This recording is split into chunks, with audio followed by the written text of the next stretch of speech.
En la primera clase vamos a hacer una introducción en la que vamos a ver conceptos fundamentales y nuestros primeros sonidos. Concretamente vamos a ver en esta clase qué son los sonidos lingüísticos. Vamos a hacer una serie de advertencias, una serie de aclaraciones y vamos a ver un poquito de teoría. Ya no nos vale simplemente con la R se pronuncia así, repite conmigo, eso ya no nos funciona, eso ya no vale porque simplemente pues, no sirve, no funciona, ¿no? Entonces tenemos que ver un poquito de teoría, tenemos que estudiar un poquito de fonética. Yo siempre voy a intentar hacerlo lo más fácil posible, lo más ilustrativo posible, lo más práctico y evidente posible. Luego vamos a ver las vocales A, E, I, O, U, bien fácil en español, aunque como todo tiene sus dificultades y las trataremos brevemente. Y por último, los diptongos, los triptongos y los hiatos. Esto lo hemos tratado desde el punto de vista de la ortografía en el curso de acentuación, españolplus.com/acentuación. Ahora lo vamos a tratar desde el punto de vista de la fonética, más concretamente de la pronunciación. Aún así, nunca está de más que veas al menos esa clase del curso de acentuación. Otra advertencia sobre el acento extranjero. Yo a lo largo de este curso también voy a hablar del acento extranjero y por lo general en este curso vamos a intentar quitarnos el acento extranjero, vamos a intentar eliminar ese acento extranjero, vamos a intentar dejar de sonar como guiris. Entonces, uno de los propósitos fundamentales de este curso, no el único, pero uno de ellos es dejar de sonar como guiris, es decir, sonar lo más parecido posible como los nativos. Aquí podríamos entrar a comentar que, por supuesto, hay muchos acentos del español, entonces, pero bueno, eso no es la cuestión ahora. Simplemente, pues que no parezcas un americano, ¿no? Simplemente, si eres americano o lo que sea, pero que no suenes totalmente extranjero. Esto, por supuesto, tiene varias ventajas. La primera y más obvia es facilitar la intercomprensión, es decir, que el nativo te entienda a ti cuando hablas y que al acostumbrarte tú mismo o tú misma a pronunciar como los nativos, eso también te va a facilitar a ti entenderlos a ellos cuando te hablen. Entonces, por eso, facilitar la intercomprensión, que tú los entiendas a ellos y que ellos te entiendan a ti. Otra ventaja bastante obvia de eliminar o intentar suavizar lo máximo posible el acento extranjero es facilitar la integración. Nos guste o no, siempre va a haber gente que nos mire mal, a la que no le caigamos bien, que piense cosas raras de nosotros si tenemos acento extranjero. Por ejemplo, si vivimos en España y somos británicos y tenemos el acento británico, aunque hablemos más o menos bien español, pero entonces los españoles pues van a decir, mira a este tío que lleva aquí 10 años viviendo y todavía tiene ese acentazo británico. Entonces no deja de ser una barrera. Como digo, esto no debería ser así, pero simplemente el mundo es como es. Nosotros simplemente tenemos que aceptarlo e intentar ponerle solución. Ahora viene la cuestión más polémica del tema del acento extranjero, que por supuesto si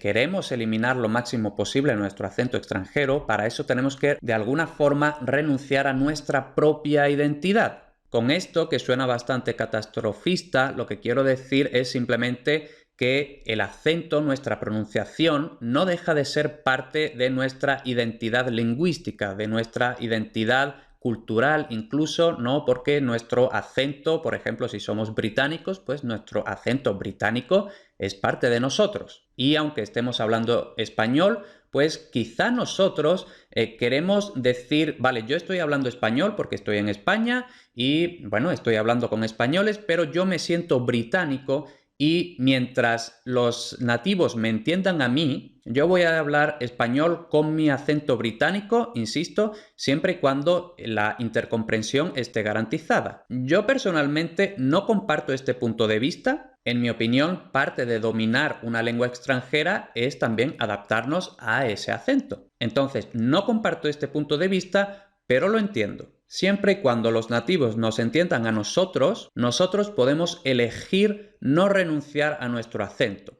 porque no queremos renunciar a nuestra propia identidad. Por tanto, eliminar o no el acento extranjero es tu decisión. Si tú, por la razón que sea, no quieres eliminar o no quieres reducir, suavizar tu acento extranjero, tranquilidad, este curso sigue siendo para ti.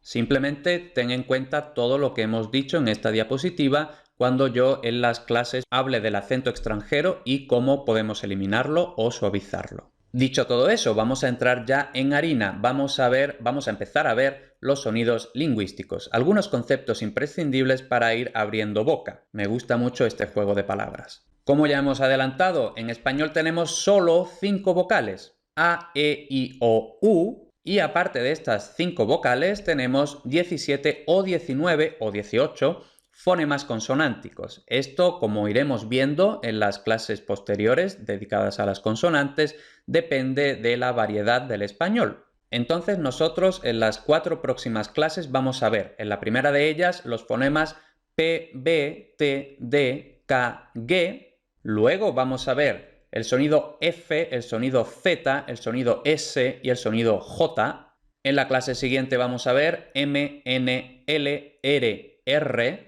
Vemos que en español se distingue perfectamente la R de la R. Lo explicaremos detalladamente en esta clase. Y por último, el sonido de pollo, lluvia, la ch, la ñ y este sonido que está entre paréntesis porque, como veremos, ya ha desaparecido de prácticamente todas las variedades del español y seguramente en las próximas generaciones terminará de desaparecer. Es el sonido lle. Por supuesto, hablaremos de esto en esta última clase dedicada a las consonantes.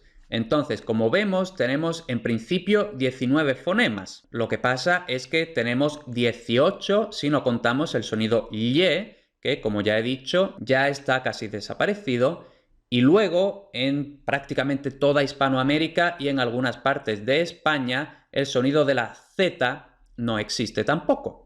Entonces podemos llegar a tener solo 17 fonemas. De hecho, eso es lo que ocurre en prácticamente el 90% de las variedades del español, que solo hay 17 fonemas. En España, por lo general, 18 y solo en algunos sitios muy puntuales tenemos 19. Esto lo iremos comentando, como digo, en las 4 clases siguientes. Entonces, como vemos, 17, 18, 19 fonemas consonánticos, no importa cuántos sean. Lo que sí me importa ahora mismo y que recalcaré en su momento cuando haya que hacer hincapié en todo esto en la clase correspondiente, en español no existen los fonemas ja, he, hi, ho, hu, es decir, la h, la aspiración, no existe en español. Entonces no decimos prohibido, alcohol, hola, etc. No. Tampoco existe, por favor, el fonema V. No existe, en serio, no existe el fonema V. De esto hablaremos directamente en la próxima clase. Y tampoco existe el fonema Z. Entonces no decimos plaza ni nada de eso. Decimos o plaza en Hispanoamérica. Pero no existe Z. Como digo, cuando haya que hacerlo, volveré a insistir en todo esto porque es un error que veo en prácticamente todos los estudiantes, incluso de niveles muy avanzados, y suena muy raro. Dicho eso, vamos a ver nuestros primeros conceptos de fonética un poquitín avanzado, ¿no? Entonces son los conceptos de fonemas y alófonos. Hasta ahora hemos estado hablando de los fonemas. ¿Qué son los fonemas? Los fonemas, que como vemos los escribimos entre barras.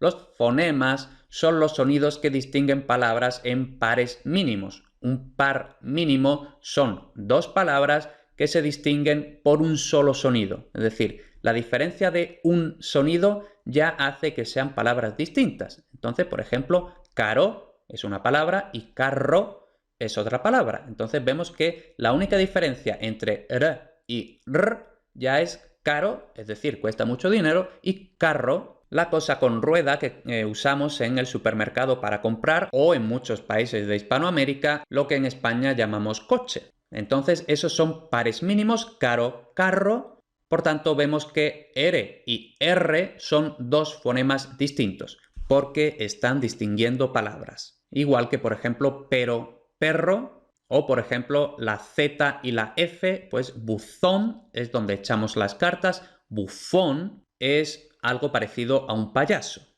Esos son los fonemas que ya hemos dicho. En español solo existen 5 fonemas vocálicos y 17, 18, 19 fonemas consonánticos. Y luego tenemos los alófonos, que como vemos se escriben entre corchetes o paréntesis angulares. Los alófonos son las diferentes realizaciones que un mismo fonema puede tener pero no distinguen palabras, ¿no? Es decir, como hemos dicho, tenemos, por ejemplo, 17, 18, 19 fonemas consonánticos y habíamos visto que tenemos el fonema D. Ahora, este fonema D puede realizarse en español de dos formas distintas. Entonces, por ejemplo, tenemos la palabra dedo, los 5 deditos que tenemos en las manos. Entonces, si esto lo escribimos como fonemas, pues tenemos D, E, D, O. Bueno, pues no tiene ninguna complicación. Si esto lo escribimos con alófonos, es decir, teniendo en cuenta las posibles realizaciones reales que puede tener la D en español, entonces la pronunciación real de dedo no es dedo, como suelen pronunciar los extranjeros, no es dedo, no, un nativo dice dedo. Entonces la primera D, si es una D fuerte, D, pero la segunda D es más parecida a la del inglés, por ejemplo, the, el artículo the. Esto sigue unas reglas que veremos directamente en la clase siguiente, cuando aparece la D fuerte y cuando aparece la the suave. Pero aunque un nativo de forma natural va a decir dedo, no importa si dijera dedo o dedo o dedo. Las tres pronunciaciones significan exactamente lo mismo, es decir, esta cosa de la que tenemos 5 en las manos y también en los pies.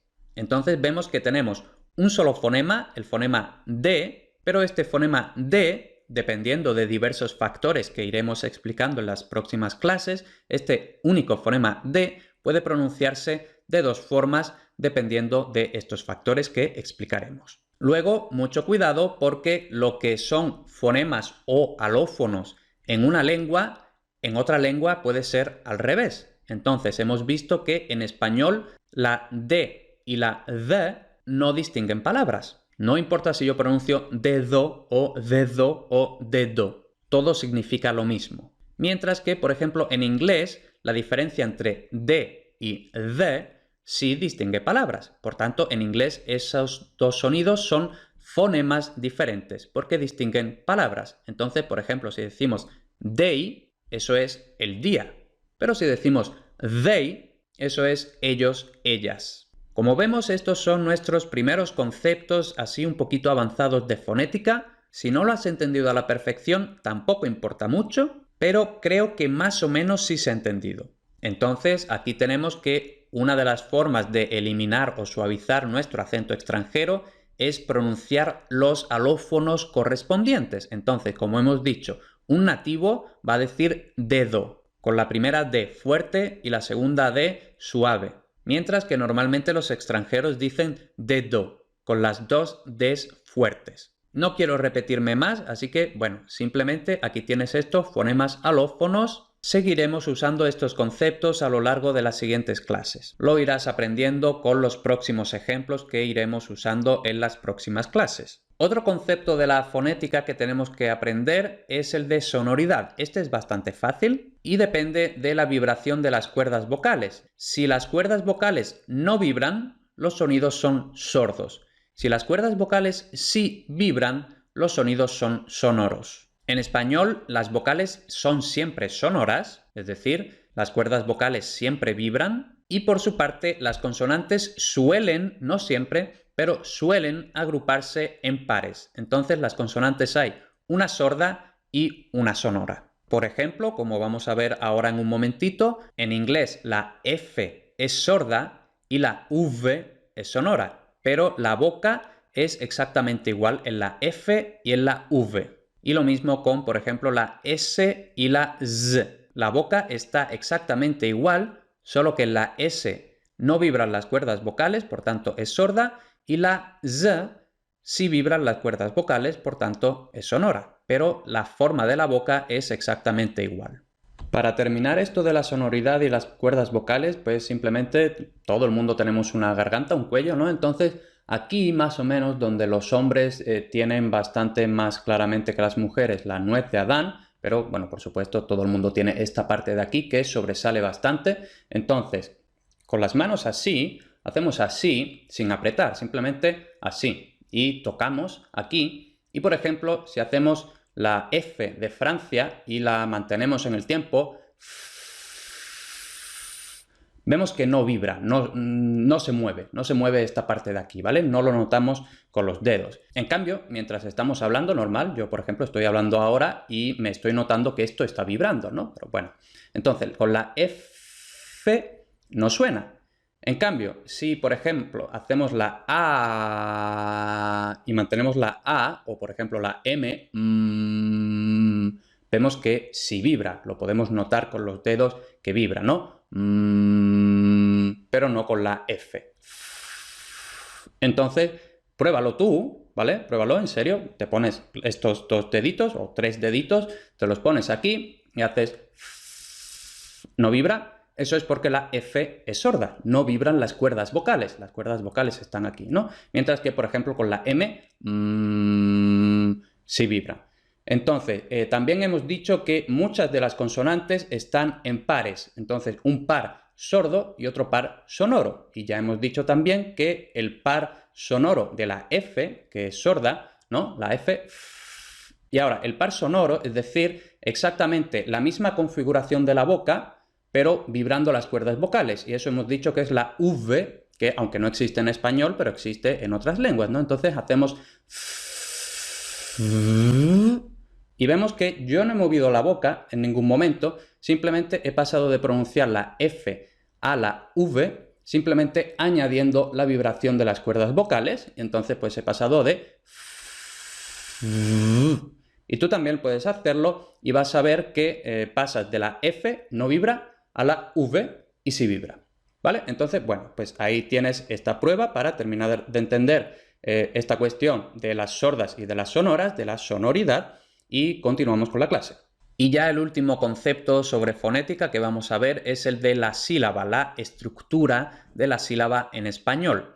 Aquí tenemos un esquema que ahora mismo no tenemos que aprendernos, simplemente tenemos que entender lo más básico de aquí, ¿no? Entonces, una sílaba por lo general tiene 3 partes. La única parte totalmente obligatoria es el núcleo. Y como vemos, en español el núcleo siempre tiene que ser una vocal o, por supuesto, un diptongo o un triptongo, ¿no? Pero en español el núcleo, la parte imprescindible de una sílaba, siempre en español tiene que ser una vocal, un diptongo o un triptongo. Nunca puede ser una consonante. Eso quiere decir que en español todas las sílabas tienen como mínimo una vocal.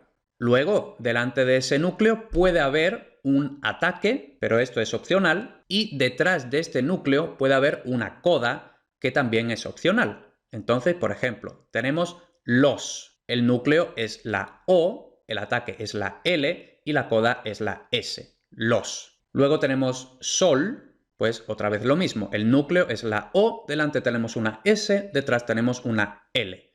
Luego en lo tenemos el núcleo, delante hay una L, pero no hay coda, ¿vale? Porque detrás del núcleo no hay nada. Luego tenemos lo contrario, os. Tenemos el núcleo O, detrás tenemos una S, pero delante no tenemos nada, entonces no hay ataque, solo hay núcleo y coda, os. Y por último, la sílaba más básica en español, simplemente el núcleo, O. No tiene ataque, no tiene coda. Esto es importante saberlo porque en las clases posteriores algunas veces vamos a hablar de algunos cambios que hay en los alófonos, en las diferentes variantes de los fonemas, y elegir una variante u otra variante puede depender de en qué parte de la sílaba esté ese sonido. Principalmente las más inestables son las consonantes en la coda, es decir, en el final de la sílaba. Por esto es bastante conveniente que desde el principio sepamos más o menos cómo funcionan las sílabas en español. Y dicho todo eso, vamos a ver ahora ya sí las 5 vocales del español. Como ya hemos dicho y posiblemente sabes, solo hay 5 vocales en español: A, E, I, O, U o I, E, A, O, U. El orden, lógicamente, no importa. Por tanto, tenemos que en español es bastante fácil porque tenemos una letra igual a un fonema. Por supuesto, teniendo en cuenta que la Y cuando funciona como vocal y la I latina, los dos son el mismo sonido. Cuidado porque en otras lenguas la Y es un sonido diferente de la I latina, pero en español no. Suenan exactamente igual, es decir, I.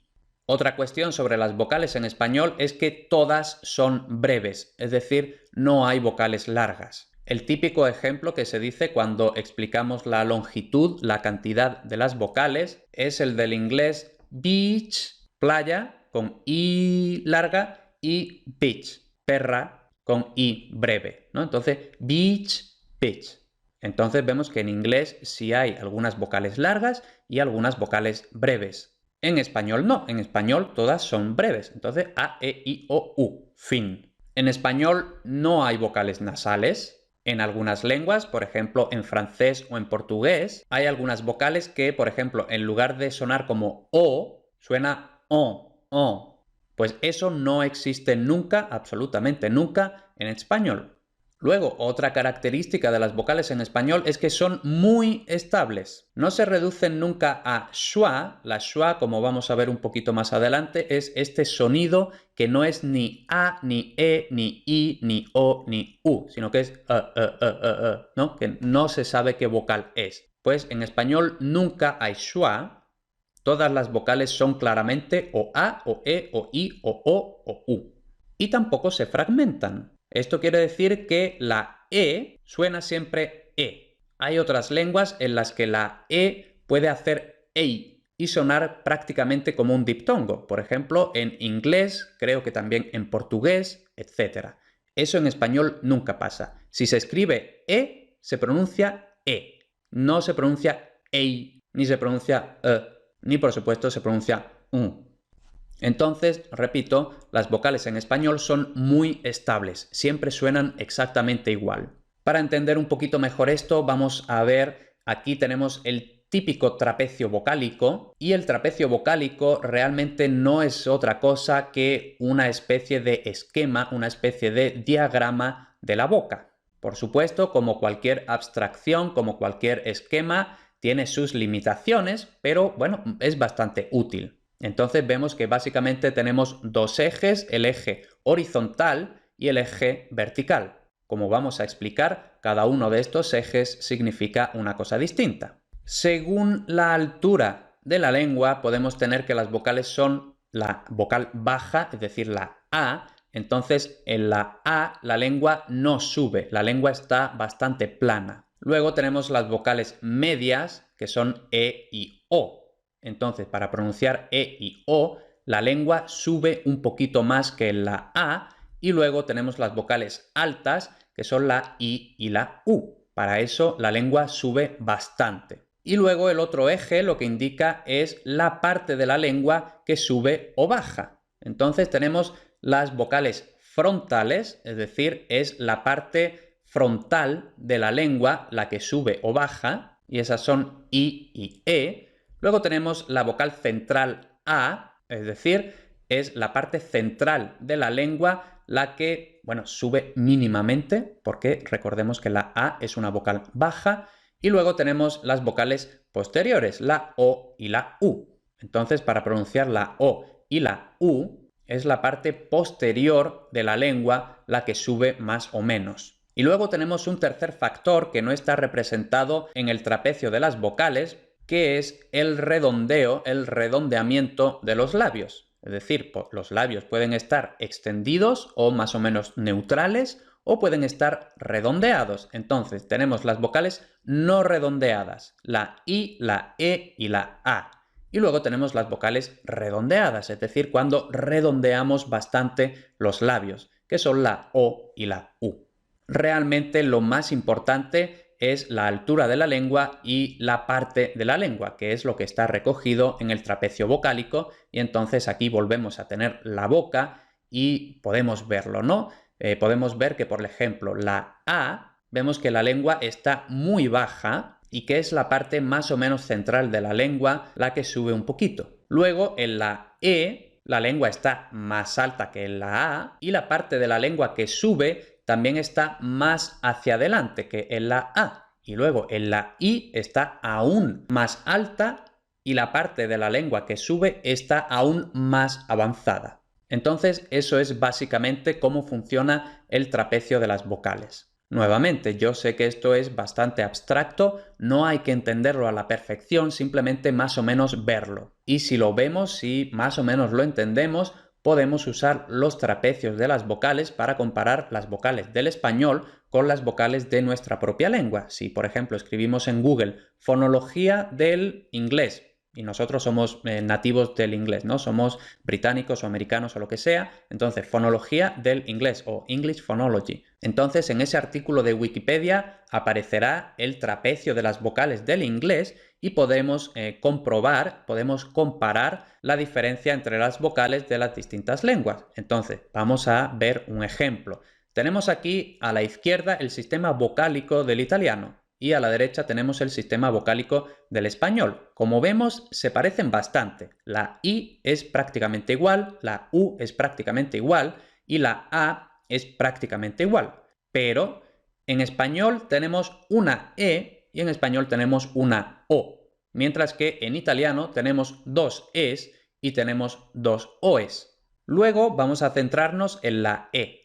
En español vemos que la E está totalmente en el centro del eje vertical, mientras que el italiano, como tiene dos E's, pues una E está más arriba que la E del español y la otra E está más abajo que la E del español. Esto es lo que explica que, por ejemplo, un español, cuando oye a un italiano hablando italiano, pues no distingue entre pesca, que significa pues pescar peces, y pesca, que significa melocotón. Y lo mismo pasa al revés. Si un español dice pesca, la única palabra que en español hay de pesca, pues un italiano no sabe si está diciendo la pesca de pescar peces o pesca, que es melocotón en italiano.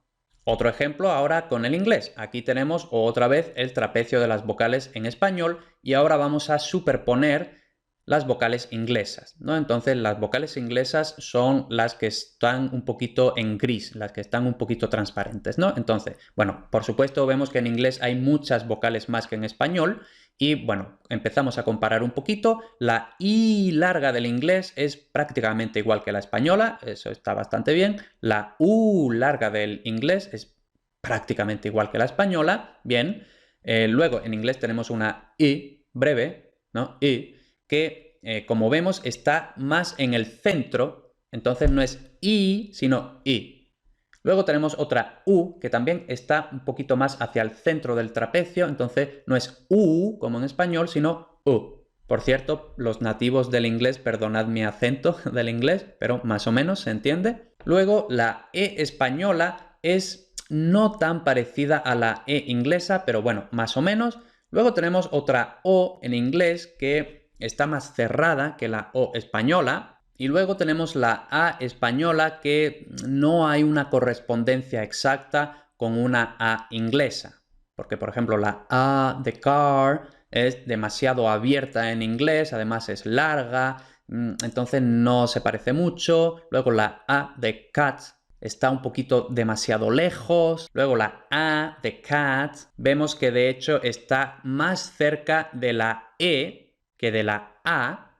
Entonces, por ejemplo, aquí si yo fuera un nativo del inglés, pues simplemente compararía estos cuadros y vería cuál es el sonido más parecido de los míos, cuál es el sonido más parecido a las correspondientes vocales del español. Y luego intentar regular este sonido para intentar acercarlo lo más posible a la vocal real del español. Por cierto, vemos que justo en el centro del trapecio tenemos la schwa, esta vocal que habíamos dicho que no es ningún sonido concreto, ¿no? Sino que es Entonces, en inglés sí existe esta vocal, pero en español no. Los nativos del inglés, y bueno, muchos otros en cuyas lenguas existe el sonido schwa, tienen que tener mucho cuidado de no pronunciar la schwa en español porque para un español eso no es nada. Entonces no sabe qué vocal estás queriendo decir. En muchas lenguas, incluyendo por supuesto el inglés, la mayoría de las vocales que no tienen el acento se pronuncian como schwa. Pero como hemos dicho, en español absolutamente todas las vocales son muy estables. Entonces si se escribe E, se pronuncia E. Si se escribe O, se pronuncia O. Si se escribe U, se pronuncia U. Si se escribe I, se pronuncia I. Si se escribe A, se pronuncia A. No importa si es tónica o si es átona. Siempre se pronuncia exactamente igual que cómo se escribe, al contrario que, por ejemplo, el inglés. Luego vamos a usar aquí la comparación con el polaco. En polaco existen también 5 vocales, realmente son 6 vocales y aparte las vocales nasales, pero bueno, las vocales normales en polaco son 6, ¿no? Entonces vemos que la I pues es prácticamente igual que en español, la U es prácticamente igual que en español, la A es más o menos igual que en español, está bastante bien. Lo que pasa es que ya luego en polaco la E y la O, como habíamos dicho en español, la E y la O son totalmente centrales, mientras que en polaco la E y la O están muy abajo, están muy cerca de la A. Entonces con la O no suele haber confusión, porque como la O tiene redondeamiento de los labios, pues eso añade una característica al sonido que hace que no se confunda con la A. Pero como la E no tiene redondeamiento de los labios y la E del polaco está muy cerca de la A española, entonces muchas veces a un nativo español, a un nativo hispanohablante en general, cuando los polacos pronuncian una E, a un nativo le parece que ha dicho una A. Entonces tenemos que tener mucho cuidado con eso. Esto es simplemente un ejemplo del polaco, pero esto mismo ocurre con muchas otras lenguas, ¿vale? Entonces, como digo, una buena idea es ir a Wikipedia, fonología del polaco, fonología del francés, fonología de la que sea nuestra lengua materna y comparar los trapecios de las vocales e intentar hacer las adaptaciones que haya que hacer para sonar lo más posible como los nativos, simplemente para que los nativos no se confundan cuando les habláis. Y ya por último vamos a ver en español los diptongos y los triptongos, es decir, varias vocales en una misma sílaba. Vamos a ver primero los diptongos. Como ya deberíamos saber, un diptongo consiste en 2 vocales seguidas que se pronuncian en una misma sílaba. En español tenemos 14 diptongos, que son ia, ie, io, iu, ua, ue, ui, wo, ai, ei, oi, au, eu, OU. Por lo general estos diptongos no son muy difíciles de pronunciar, simplemente tenemos que tener presente que en español solo existen estos 14 diptongos y que cualquier otra combinación de 2 vocales entonces son hiatos, es decir, 2 vocales seguidas, 2 vocales en contacto, pero que pertenecen a sílabas distintas. Aún así, mucho cuidado porque existen los falsos diptongos, es decir, hiatos que los nativos normalmente pronuncian en una misma sílaba, es decir, hiatos que los nativos normalmente pronuncian como si fueran diptongos. Y ya por último, los triptongos, que lógicamente es básicamente lo mismo que los diptongos, solo que en vez de 2 son 3 vocales seguidas que se pronuncian en una misma sílaba. Y esto ya sí es un poquito más complicado para los extranjeros porque muchas lenguas no tienen tantos triptongos, pero bueno, vamos a verlos. Tenemos 7 triptongos: iai, iei, ioi, iau, uai, uei, uau. Esto no tiene más historia, simplemente practicarlo. Como voy a estar repitiendo en las próximas 4 clases, la lengua y la boca en general, bueno, pues son músculos, e igual que entrenamos los bíceps o los abdominales y hacemos pesas, vamos al gimnasio y todas esas cosas, la lengua también hay que realmente entrenarla y por tanto realmente tenemos que practicar y por tanto realmente tenemos que mover la lengua, tenemos que mover los músculos de la boca y hacer repeticiones igual que hacemos repeticiones de bíceps. Y esto, aclaro, no lo digo de broma, esto es totalmente en serio. Si tienes problemas en general para este curso, si tienes problemas con algún sonido, entonces tienes que primero ver cómo se pronuncia ese sonido y luego practicar. Aunque yo sé que esto, pues al final te sientes un poco tonto, te sientes un poco estúpido, pero es lo único que funciona. Estos 7 triptongos podemos resumirlos básicamente en una vocal abierta, la E, la A o la O, que están siempre en el centro, y luego delante y detrás hay una vocal cerrada, es decir, o una I o una U. Y con estas combinaciones tenemos los 7 triptongos del español: iai, iei, ioi, iau, uai, uei, uau.